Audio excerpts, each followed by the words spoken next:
चलिए देखते हैं। ये हमारी पार्ट 2 क्लास है। वो पार्ट 1 क्लास थी जिसमें हमने स्वतंत्रता से पहले जितनी भी महत्वपूर्ण योजनाएं थी, जिसमें चाहे वो श्री निकेतन हो, मार्तंडम हो, गुड़गांव हो, इटावा हो, सर्वोदय हो, उसके बारे में हमने डिटेल से देख लिया है।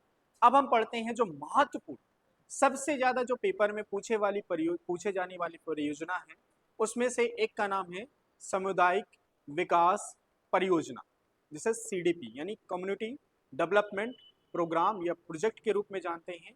जिसकी हम देखेंगे कि इसकी हिस्ट्री क्या थी, हम देखेंगे कि इसे एक शुरुआत में किस मंत्रालय में रखा गया था, हम देखेंगे कि इसका उद्देश्य क्या था, हम देखेंगे कि इसकी एडमिनिस्ट्रेशन स्ट्रक्चरिंग कैसे की गई थी, और हम ये भी देख लेंगे इसमें कि ये क्यों अंततः असफल हुआ। और इसके बाद हम देखेंगे कि लगातार इसके बाद क्या क्या सुधार इस कार्यक्रम में किए गए। तो हम आइए देखते हैं इसके आगे पढ़ते हैं। ठीक है, क्या डाला हुआ हेडिंग, सामुदायिक विकास कार्यक्रम।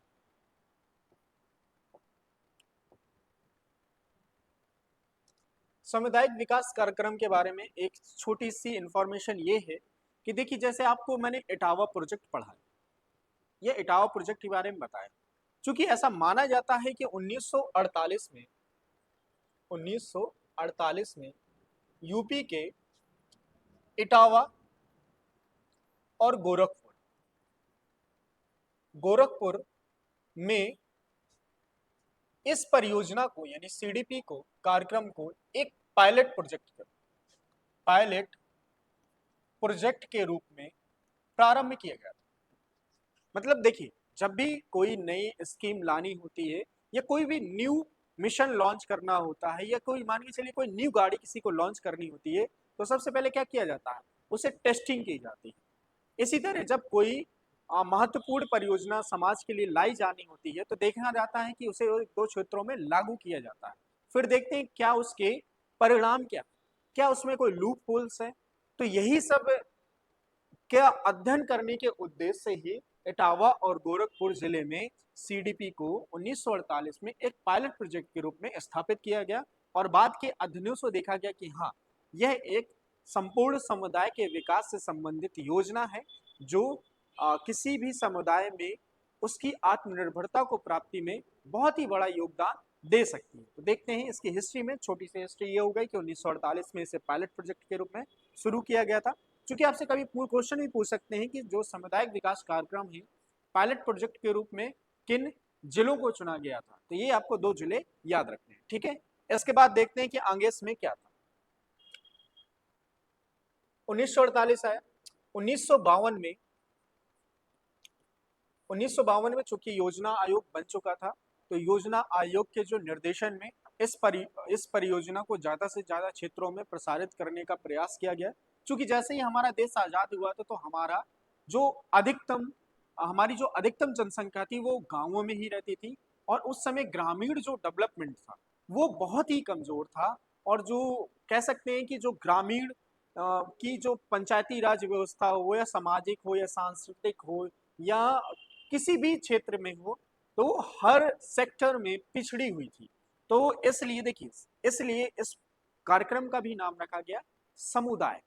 समुदाय को ही वो डेवलपमेंट का एक नजरिया बनाना चाहते थे, समुदाय में ही एक तरह की आत्मविश्वास भरना चाहते थे, ताकि इस कार्यक्रम को एक आधार बनाकर उन गांवों की रहने वाली जनसंख्या को मूलभूत अधिकार प्रदान किए जा सके, और उन्हें देश के विकास से आपस में कैसे इंटरलिंक किया जा सके, इनमें इसकी महत्वपूर्ण भूमिका रही है। तो आगे देखते हैं कि इसको शुरुआत कैसे किया गया। चूंकि माना जाता है कि चूंकि शुरुआती दौर में भारत के पास फंड की कमी थी, तो जनवरी 1952 में हमने अमेरिका अमेरिका में एक संस्था है, अमेरिका में एक संस्था थी जिसका नाम है फोर्ड फाउंडेशन। क्या नाम है? Ford foundation. हमने इससे समझौता किया कि आप हमें आर्थिक सहयोग दीजिए, ताकि हम इस कार्यक्रम को आगे बढ़ा सकें। जैसे वर्तमान में कोई भी हमें यदि पैसे की कमी हो जाती है, तो हम डायरेक्ट वर्ल्ड बैंक के पास चले जाते हैं, तो वो हमें सहयोग प्रदान कर देता। तो वैसे ही शुरुआत में चूंकि वर्ल्ड बैंक था, प्रभावी संस्था बन चुकी थी, लेकिन अभी हम अमेरिका से अपने संबंध स्थापित करने में लगे हुए थे, और इसी के सहयोग से हमने फंड्स की बात की और इन्होंने हमें फंड्स प्रोवाइड करवाए, और इसी का प्रयोग करके सर्वप्रथम इस परियोजना को महात्मा गांधी की जयंती के उपलक्ष्य में 2 अक्टूबर 1952 को इस परियोजना को 55 ब्लॉक्स में शुरू कर दिया, स्टार्ट कर दिया। 55 ब्लॉक्स में स्टार्ट कर दिया गया। तो आपसे एक क्वेश्चन पूछेगा कि सीडीपी की शुरुआत कब हुई, सीडीपी की शुरुआत कितने ब्लॉक्स में हुई। आपसे एक क्वेश्चन ये भी पूछ सकता है कि सीडीपी जो है प्रोजेक्ट है वो किन के विचारों पर आधारित थी। तो एक सिंपल सा आंसर है गांधी जी, सॉरी गांधी जी। गांधी जी की विचारधारा को ही इन्होंने आगे बढ़ाया था, क्योंकि गांधी जी ग्रामीण ग्रामीण अंचल को ही सबसे ज्यादा एक कहते थे ना कि वो सबसे ज्यादा रूरल एरिया में ही डेवलपमेंट को ज्यादा से ज्यादा बढ़ावा देने के पक्षधर थे। तो उन्हीं के विकास उन्हीं की विचारधारा पर आधारित थे। ठीक है, आगे हम देख लेते हैं किस इसके कौन कौन से उद्देश्य महत्वपूर्ण उद्देश्य।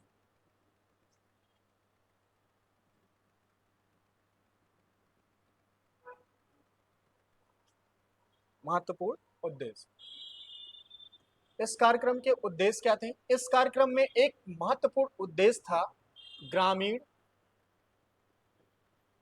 आत्मनिर्भरता, आत्मनिर्भरता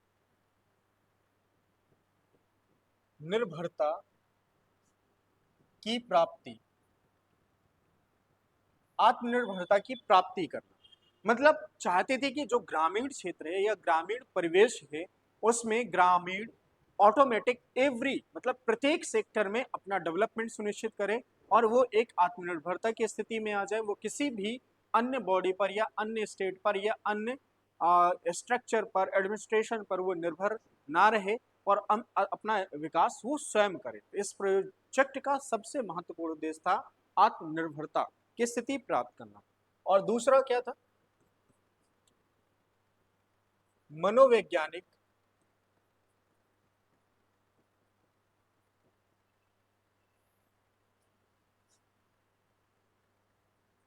पुनर्जागरण या पुनर्जागरण। मतलब समझिए, चूंकि अंग्रेज जब भारत आए तो उससे पहले ग्रामीण स्थिति ठीक ठाक थी। शुरुआती दौर में तो बहुत अच्छी थी, उसमें बाद में बहुत सारे सुधार हुए, बहुत सारे बदलाव क्रमशः होते गए, मैं आपको पढ़ा चुका हूं। लेकिन क्या हुआ, जब ब्रिटेन आया तो ब्रिटेन ने जो लोकल था, रूरल एरिया था, उसको बहुत ही ज्यादा शोषित किया। इस वजह से उनका जो कॉन्फिडेंस था वो न सिर्फ शारीरिक रूप से हिल चुका था बल्कि बौद्धिक रूप से भी वो चेतना के गुलाम होने लगे थे। तो इसलिए इस सरकार का उद्देश्य यही था कि इस प्रोग्राम के नजरिए को, इस प्रोग्राम के का एक उद्देश्य ये भी रखा गया कि कैसे हम ग्रामीण क्षेत्र के वासियों का नजरिया बदल दें, हम उनके मनोवैज्ञानिक डेवलपमेंट अप्रोच को कैसे पुनः एक बार अपर लेवल तक ले जाएं ताकि ग्रामीण विकास में अपना वो सक्रिय योगदान दे सके। तीसरा क्या था, ग्रामीण विकास। ग्रामीण विकास का मतलब था कि इसमें शिक्षा पर ध्यान देना, स्वास्थ्य पर ध्यान देना, शिक्षा, स्वास्थ्य, रोजगार पर ध्यान देना। समझ रहे हैं, जो बेसिक नीड थी उस समाज की, उस सोसाइटी की जो बेसिक नीड थी उसको ज्यादा से ज्यादा प्रोवाइड करवाने के लिए इस कार्यक्रम का प्रमुख उद्देश्य बनाया गया। एक और था, वो चाहते थे कि लीडरशिप लोकल लेवल पर निकल के आए और ये लोकल लेवल पर स्किल्ड हो। मतलब ऐसी लीडरशिप वो चाहते थे ग्रामीण क्षेत्र से जो जागरूक हो, प्रत्येक क्षेत्र में उसकी जागरूकता, वो एक तरह से कुशल हो, ताकि जब भी उसे लीडरशिप का मौका मिले तो वो स्कीम्स को कैसे मैक्सिमम यूटिलाइज करेगा, मैक्सिमम उसका मैक्सिमम आउटरीच उसका कैसे निकाल सकता है, इसलिए जरूरी था कि इसका विकास किया जाए। और अंतिम बहुत ही ज्यादा महत्वपूर्ण था, वो है महिलाओं का इससे जोड़ना, या कह सकते हैं वुमन एम्पावरमेंट या महिला सशक्तिकरण। तो तीसरा या सॉरी अंतिम जो महत्वपूर्ण उद्देश्य था वो था महिला सशक्तिकरण, सशक्तिकरण को बढ़ावा देना। ठीक है, तो ये प्रमुख उद्देश्य थे। ओके, आगे देखते हैं। अब आगे देखते हैं कि मंत्रालय का कंट्रोल कैसा था। मंत्रालय, किस मंत्रालय के तहत इसे शुरुआत में रखा गया, वर्तमान में इसे किस मंत्रालय के तहत रखा जाता। शुरुआत में चूंकि आपने योजना आयोग ने इसे शुरुआत किया था, तो एक योजना मंत्रालय प्रारंभ में इसके अंतर्गत रखा गया। फिर एक अलग से नया मंत्रालय बना दिया गया था, सामुदायिक विकास मंत्रालय। सामुदायिक विकास मंत्रालय, और वर्तमान में कृषि एवं ग्रामीण विकास मंत्रालय के तहत इस कार्यक्रम को रखा जाता है। तो एक क्वेश्चन पूछेगा आपसे, कभी न कभी फ्यूचर में पूछ सकता है कि जो सीडीपी कार्यक्रम है वर्तमान में वो किस मंत्रालय के तहत आता है। ठीक है, तो आपको ये चीजें ध्यान देनी। हम आप एक चीज और देख लेते हैं, किसकी प्रशासनिक संरचना कैसी, संरचना कैसी थी। क्योंकि इसकी प्रशासनिक संरचना पांच लेवल में बटे हुई थी, और 5 लेवल में वो अप्रोच अपनाया गया था up to bottom. Up to bottom, देखिए वर्तमान में जो कार्यक्रम ज्यादातर शुरुआत की जाती है, यानी कोई भी कार्यक्रम वर्तमान में जो सरकार शुरुआत करती है, उसका अप्रोच रहता है कि बॉटम टू, नीचे से ऊपर की ओर। मतलब सारी की सारी पावर, सारी की सारी शक्तियां लोकल लेवल को प्रोवाइड कर दी जाती है, ऊपर का काम सिर्फ मैनेजमेंट का रहता है। लेकिन जब सीडीपी की शुरुआत की गई थी, तो उस समय लोकल लेवल पर इतना डेवलपमेंट नहीं था, ना ही उतनी सशक्त संस्थाएं थी जो नीचे से उसको आधार मजबूती से दे सके। तो इसे उस दौरान अप्रोच अपनाया गया अप टू बॉटम का। एक क्वेश्चन पूछेगा आपसे, तो ये पूछेगा कि जो सीडीपी परियोजना थी या सीडीपी कार्यक्रम था, वो किस अप्रोच पर आधारित थी। तो उसमें आंसर होगा अप टू बॉटम। देखते हैं अप टू बॉटम में क्या था। अप टू बॉटम में एक त्रिभुज बना लेते हैं। ये तो जैसे त्रिभुज नॉर्मल हो गया, इसमें है, देखिए पावर कैसे थे, पावर का डिस्ट्रीब्यूशन कैसा था। ये था केंद्र, फिर केंद्र के बाद आता था राज्य, राज्य के बाद इसी के तहत आता था जिला, और जिला के बाद ब्लॉक, और ब्लॉक के बाद विलेज। ये 5 लेवल थे। आपसे क्वेश्चन पूछेगा कि सीडीपी परियोजना में उसे कितने लेवल पर बांटा गया था। तो उसमें 3 लेवल पर बांटा गया था। हो सकता है आपसे पूछ ले कि जिला व्यवस्था या जिला स्तरीय नियंत्रण किस लेवल का क्रम था। तो आपको शुरू से याद रखना कि कौन सा क्रम था। देख लिया आपने, प्रशासनिक में सबसे ऊपर क्या था, सबसे ऊपर था पहला नंबर ये था, दूसरा ये था, तीसरा जिला था, चौथा ब्लॉक था, पांचवा विलेज था। मतलब ऊपर से नीचे की तरफ।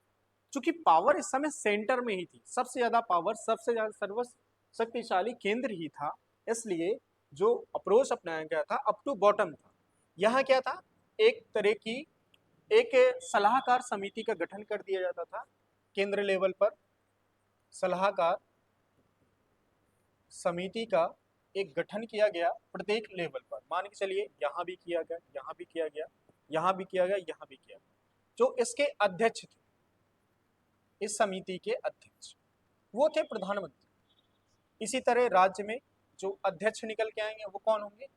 Chief minister. इसी तरह जो जिला में निकल के आएंगे तो जिले का जो सर्वोच्च अधिकारी होता कौन होता?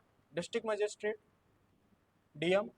और इसी तरह जो ब्लॉक में जिसका अध्यक्ष होगा वो ब्लॉक डेवलपमेंट ऑफिसर होगा। इसी तरह जो विलेज में या रूरल में जो इस सलाहकार समिति या इस समन्वय समिति का जो अध्यक्ष होगा वो होगा ग्राम सेवक। आप इस वर्ड को याद रखिए, ग्राम सेवक।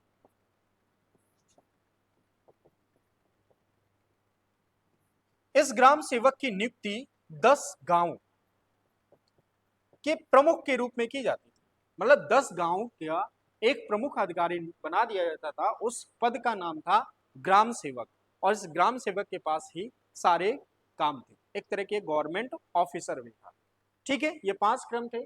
चूंकि देखिए कार्यक्रम तो बहुत बड़े उद्देश्यों के साथ इस कार्यक्रम को प्रारंभ किया गया था, लेकिन सफलता न मिलने के पीछे इसकी एक वजह ये रही कि इस समय जो प्रशासनिक व्यवस्था थी, जो प्रशासनिक नौकरशाह थे, उनका प्रत्येक स्तर पर अत्यधिक रूढ़िवादी मानसिकता, जिसे लाल फीताशाही मानसिकता बोलते हैं। ठीक है, लाल फीताशाही का मतलब है जो फाइलें होती हैं, आपने देखा होगा कि उसके ऊपर फीता बांध दिया जाता था लाल, और वो फाइल ट्रांसफर होती रहती थी, उस पर कोई काम नहीं होता, धरातलीय काम नहीं होता था, इसे रेड टेपेड लाल फीताशाही बोला जाता है। ठीक है, ये अप्रोच हो गया। कारण के पीछे सिंपल सी इसकी कमियों में या कह सकते हैं इसको फेलियर होने के पीछे सबसे बड़ी कमी थी नौकरशाही व्यवस्था। दूसरी थी कि इसमें वित्तीय जो जितना वित्तीयन किया जाना चाहिए, जितना इसे फंड अलॉट किया जाना चाहिए उतना वो फंड नहीं मिल रहा था। तीसरा था कि इसे लोकल लेवल तक ले नहीं जाया जा सका। चौथा था कि इसमें लोगों को ज़्यादा से ज़्यादा जोड़ा नहीं जा सका। तो ये कारण है इस कार्यक्रम के फेल होने के पीछे। तभी इसके बाद एक नया कार्यक्रम की शुरुआत करने की घोषणा लगातार की गई, उसका नाम था राष्ट्रीय प्रसार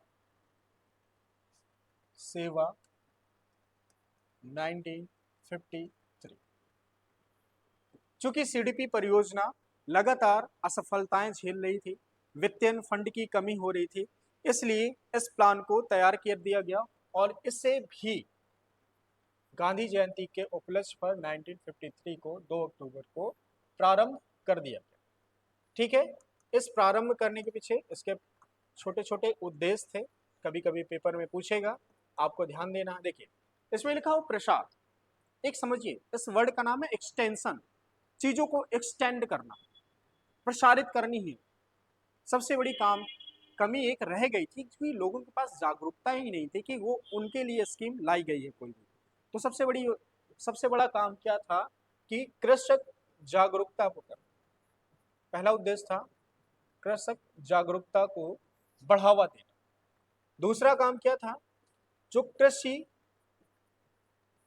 संबंधी तकनीक है, टेक्नोलॉजी, उसको ज्यादा से ज्यादा किसानों के लिए प्रोवाइड करवाना, ज्यादा से ज्यादा इस तकनीक के बारे में प्रशिक्षित करना, ज्यादा से ज्यादा इस तकनीक को ग्रामीण अंचल से जोड़ना, यानी ग्रामीण क्षेत्र में जोड़ना। चौथा था कृषि विकास। मतलब कृषि विकास का मतलब है कि अच्छी सी खाद दे देना, अच्छी खाद, सिंचाई व्यवस्था कर देना। ये सारे कार्यक्रम इसी के तहत रखे गए और प्रयास ये किया गया कि प्रत्येक नागरिक को इससे जोड़ा जा सके। एक अंतिम उद्देश्य था, क्योंकि इन सभी कार्यक्रम को अंततः एक उद्देश्य रखा गया, सोशियो इकोनॉमिक डेवलपमेंट। चूंकि जब तक किसी व्यक्ति का सोशल स्टेटस या इकोनॉमिक स्टेटस स्ट्रांग नहीं हो जाएगा तो वो किसी भी लेवल पर सुधार नहीं कर पाएगा। वर्तमान में आप देख सकते हैं कि बहुत सारी स्कीम आप लोगों के लिए होंगी, लेकिन आपको इसके बारे में जानकारी नहीं होती। ठीक है, खासकर ग्रामीण क्षेत्रों में। दूसरा ये देखिए, ग्रामीण क्षेत्रों में अभी भी एक सोशल स्टेटस को ज़्यादा ही महत्व दी जाती है, तो इसलिए सोशल डेवलपमेंट प्रत्येक व्यक्ति को बहुत जरूरी है। वहीं जो इकोनॉमिक स्टेटस है वो अर्बन एरिया में ज़्यादा महत्व दी जाती है, इसलिए लोग ज़्यादा से ज़्यादा पैसा कमाना चाहते हैं शहरों में।